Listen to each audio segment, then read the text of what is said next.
Hello and welcome everybody to another episode of Books in Bytes. Oh, Today, today's a good one. it is a good one. We are diving deep into Deep. Ayaan Hirsi Ali's Prey, Immigration, Islam, and the Erosion of Women's Rights. Oh, wow. Have you read this one? I have, yeah. It's a fascinating, Very controversial. albeit controversial at how mass migration to Europe, especially since 2015, Yeah. has impacted women's safety. Right.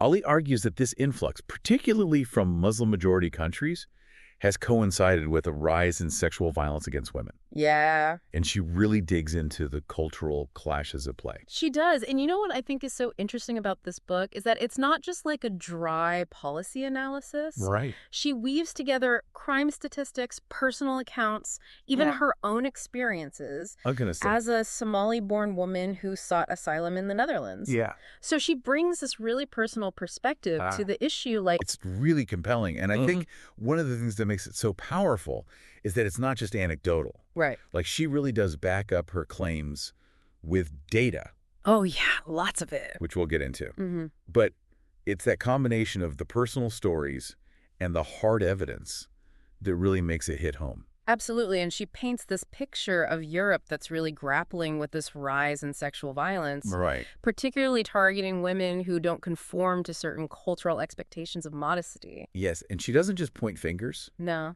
She dives into the nuances of these cultural differences, Yeah. exploring things like polygamy, the concept of honor, Yeah. and the lack of comprehensive sex education in some Muslim-majority societies. Right. And that's what I find so interesting about this book is that it really forces us to confront these uncomfortable truths about cultural differences Yeah. and how they can sometimes clash with Western values. And it's not about saying one culture is better or worse than another. Right. It's about recognizing that these differences exist and they can have real-world consequences. Absolutely. And she's not afraid to go there, No, she's not. which is what I appreciate about her work. It's interesting how she connects these cultural elements to the specific types of sexual violence she documents. Yeah. She describes a spectrum Yeah. from verbal harassment to, sadly, even rape and murder. And it's not just like random acts of violence. Right. She sees a pattern, a typology, she calls it, Yeah. that's rooted in these cultural attitudes towards women.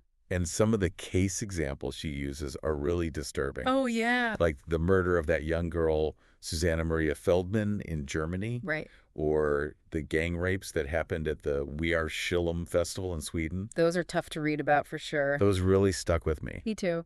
And, it's easy to get caught up in the statistics, but those cases really highlight the human cost of this complex issue. Absolutely. And it's a reminder that these aren't just abstract concepts we're talking about. Yeah. These are real people's lives. Exactly. And to Ali's point, it's not just about individual perpetrators. Right. She argues that there are broader integration failures at play. Okay, let's unpack that. Okay. What does she mean by integration failures? Well, she criticizes European integration policies, saying they've been largely ineffective and may have even contributed to the problem. How so?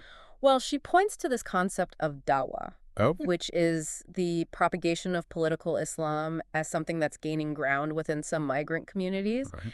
And she argues that it leads to the rejection of certain Western values, Like what? especially when it comes to gender equality. So she's saying that there are these parallel societies forming Exactly. where traditional attitudes toward women are actually being reinforced rather than challenged. Right, and this makes it much harder for women to find safety and equality because the integration isn't happening on a deeper cultural level. That makes sense, and it ties back to her argument about the boomerang effect. Yes. Precisely. Which we touched on earlier. Yeah. Where she talks about how even women returning from more conservative societies to their home countries can bring back more conservative views and practices. Exactly. This adds another layer to the complexities of integration. It does. So we've talked about the problem, the cultural clashes, Yeah. and we're starting to get into some of the solutions. But I want to go back to something you mentioned earlier about the evidence. How does Ali actually support her claims? Well, she delves deep into crime statistics, Okay. particularly focusing on the period after the large influx of migrants in 2015 and 2016. Right. She highlights a sharp increase in reported rapes and sexual assaults in several European countries. Like where? She cites figures from Denmark, England, and Wales, Okay. showing a clear upward trend in these types of crimes. But she also acknowledges Yes, of course. that many incidents likely go unreported Of course. due to fear or lack of trust in the authorities. Yeah. That's always a challenge with these types of statistics. Right, so even with those limitations, she's arguing that the available data still points to a real problem that can't be ignored. Exactly. And you know what I think is really important about her work? Is that she's very transparent about the limitations of the data.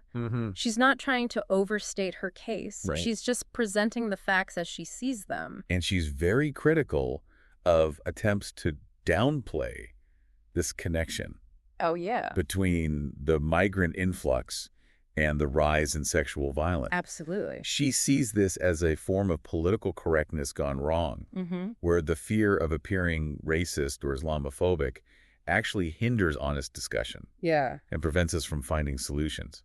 It's like people are so afraid of being labeled that they're unwilling to even acknowledge the problem, Right. let alone address it. And Ollie's not afraid to call that out, No, she's not. which I think is really important. It is. Because avoiding difficult conversations doesn't make the problems go away. No. It just allows them to fester and potentially grow worse. Exactly. And that's why I think this book is so important. Mm. It's a call to action, It is. to have those tough conversations, even if they make us uncomfortable. Well, on that note, I think we've covered a lot of ground in this first part of our deep dive. Yeah, we have. We've explored the central argument of Ollie's book, the cultural clashes she identifies.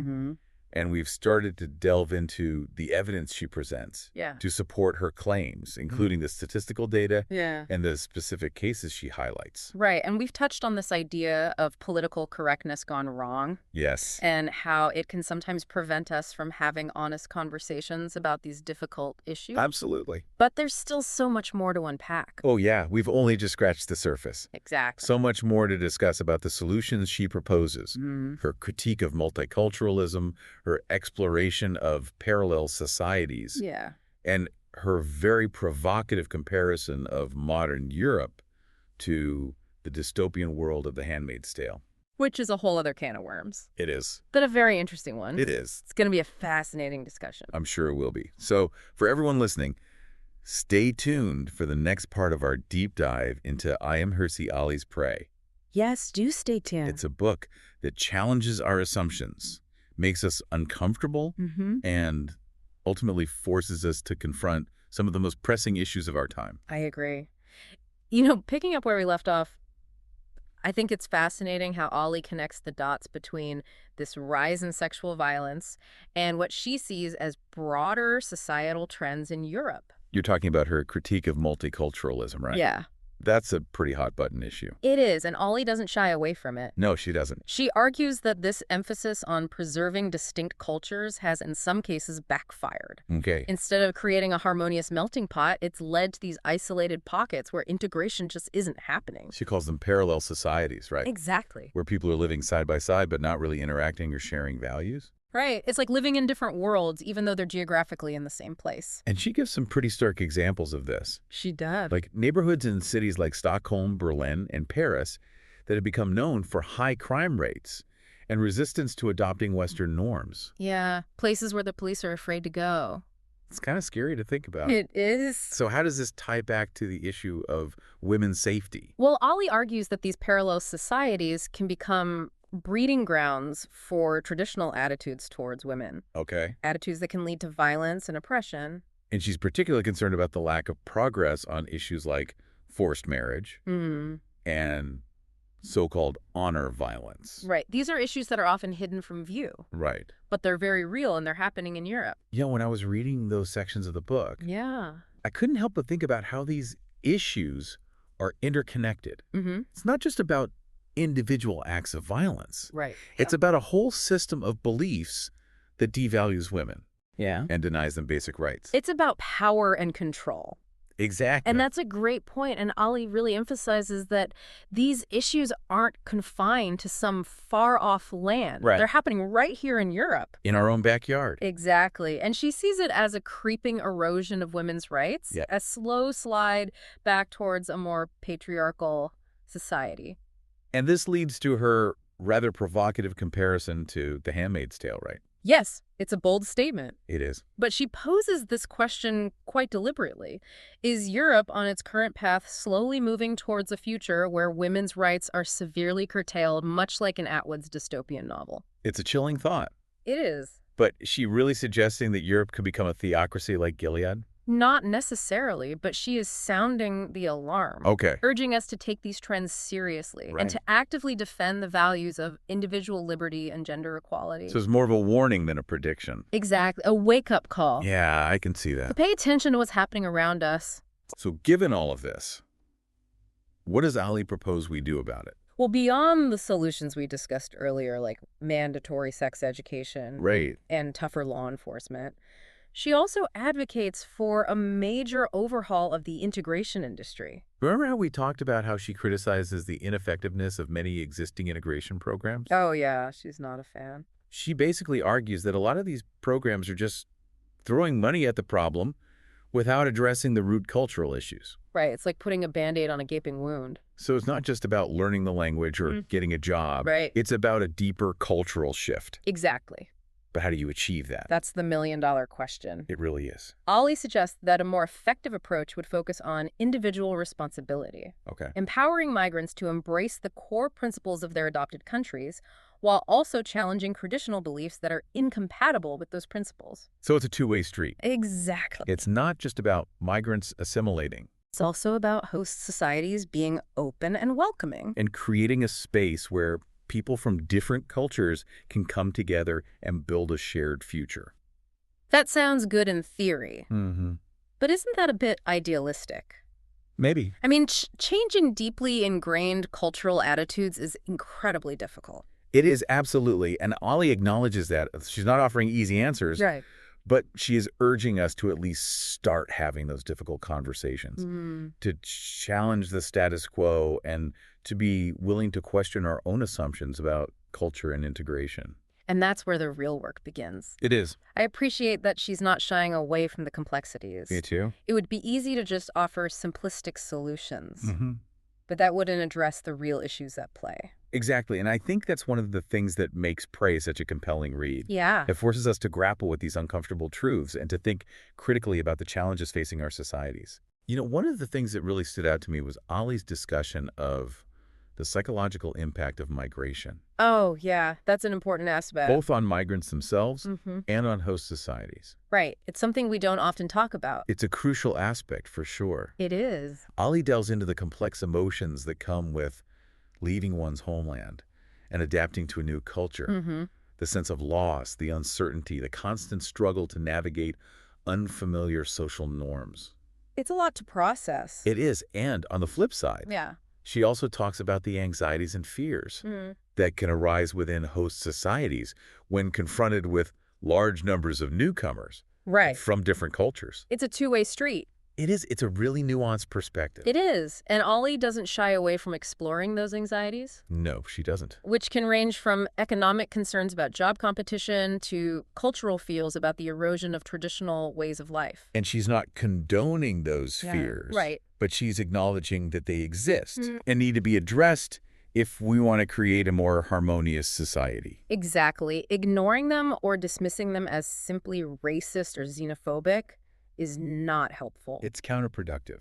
It is. So what does she suggest we do about it? Well, Lee believes that open and honest dialogue is key. Okay. She encourages us to listen to each other, to try to understand each other's perspectives, and to recognize the shared humanity that binds us together despite our differences. That sounds lovely, Mm-hmm. but is it realistic?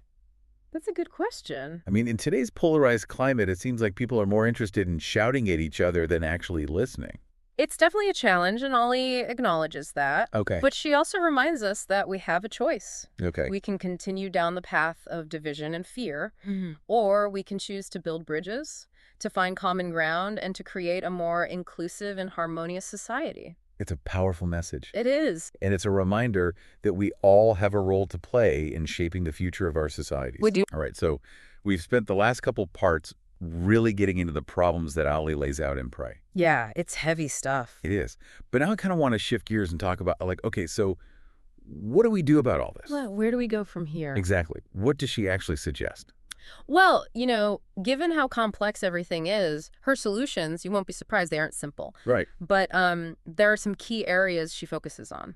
Okay, so, like, what hit me with the highlights? One big thing that runs through the whole book is she pushes for a much more, I guess you could say, realistic approach to immigration policies in Europe. Hmm. So, not shut it all down, but more, let's be smart about it. Exactly. Like, Yeah. she's critical of what she sees as this kind of naive idealism that hasn't thought through the long-term consequences of mass migration. So is she saying Europe should just, like, pick and choose who gets to come in based on what they can offer? Kinda, yeah. She thinks countries should prioritize immigrants who have skills that are needed, who are clearly committed to learning the language, the laws, the whole deal. Showing they're going to fit in. Yeah, and that it's not a one-way street, that immigration should benefit everyone involved. Makes sense. Okay, so that's immigration. What about all this integration industry stuff she talks about? Yeah, she's got a lot to say about that.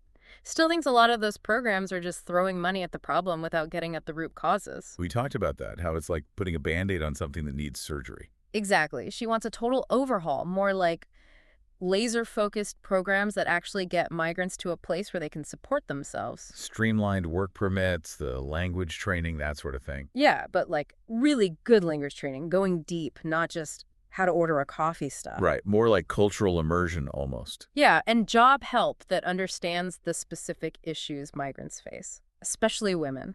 I can imagine that's a whole other world of challenges. It is, but Ollie's point is that when people can earn a living, they're less likely to feel resentful or isolated. They feel more like they belong. It's dignity, right? Like Yeah. being able to take care of yourself. Exactly. She ties that directly to successful integration. Okay, so we've got smarter immigration, better integration. What else? Okay, yeah, what else is in her plan? Well, she's very passionate about tackling the sexual violence issue head on, much tougher law enforcement no matter who the perpetrator is. She's big on the idea that the law has to apply equally to everyone. Absolutely. But it's not just about punishment, it's also about getting ahead of the problem, like education within migrant communities about what is and is not acceptable. Challenging those norms that we talked about. Exactly. And broader than that, she wants mandatory sex and relationship education for all young people.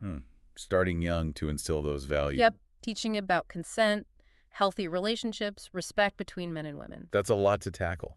It sounds like she's trying to hit this issue from all sides. It's very much a multi-pronged approach. And it goes back to that idea of responsibility, that we all have to own this, both as individuals and as societies. This is a huge shift in thinking she's asking for, right? Yeah. From everyone. It is, and she gets that cultural change is slow. But she does point to some really cool examples of people who are already doing great work. Oh, yeah. Like who? Give me some harp here. Well, there's this guy, Mustafa Panshiri. He's a Swedish police officer. He actually developed this program specifically to teach young migrants about Swedish law, but especially the stuff about how women are treated. That's awesome. Like street-level practical stuff. Exactly. And Ollie uses these examples to show that change is possible. It takes those hard conversations, that willingness to be uncomfortable, But it can be done. It can. We just got to do the work. Well, on that note, I think we've done a pretty good job of unpacking prey here. It's a lot to digest, that's for sure. It is, but I feel like we touched on all the major points, the good and the bad. Yeah, the alarming stuff, the cultural clashes, her solutions, her vision for the future. It's a book that'll stay with you, that's for sure. Totally agree. It really gets you thinking and maybe a little fired up to do something. To all our listeners, if you want to be challenged, made to think, and yeah, maybe a little uncomfortable, check out Prey. It's worth it. 100%. And that brings us to the end of another deep dive here on Books and Bytes. Thanks for joining us. We'll see you next time.